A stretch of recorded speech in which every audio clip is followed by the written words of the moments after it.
শিব বললেন, হে দেবী, তুমি ভক্তির কাছে সহজলভ্য এবং সমস্ত কর্মের বিধানকারী। কলিযুগে কামনা পূরণের যদি কোনো উপায় থাকে তবে তোমার বাণী দ্বারা সম্যকভাবে তা আমায় বলো।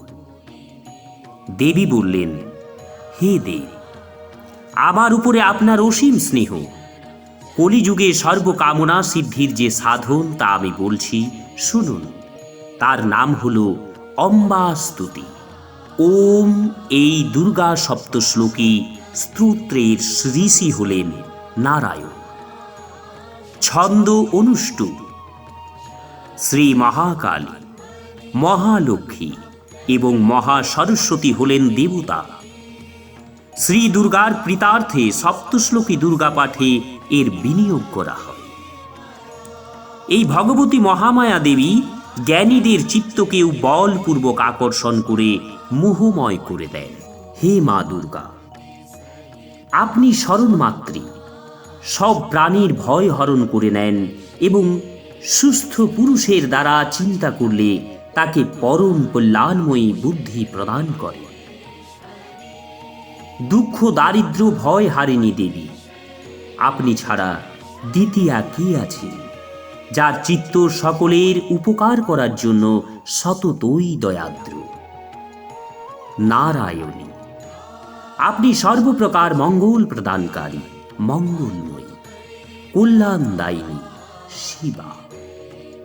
আপনি সর্বপুরুষার্থ সিদ্ধিদায়িনী, শরণাগত বৎসলা, ত্রিনয়নী গৌরী।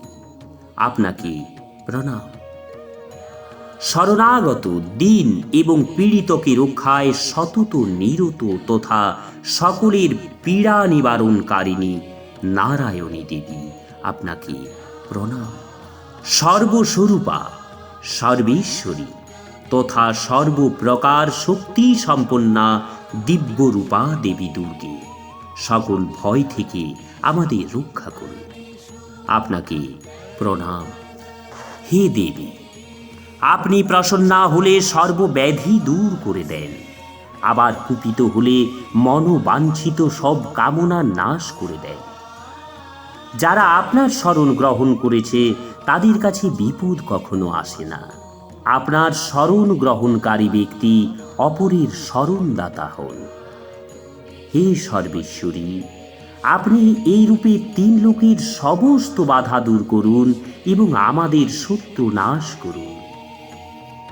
শ্রী সপ্তশ্লোকী দুর্গা সম্পূর্ণম।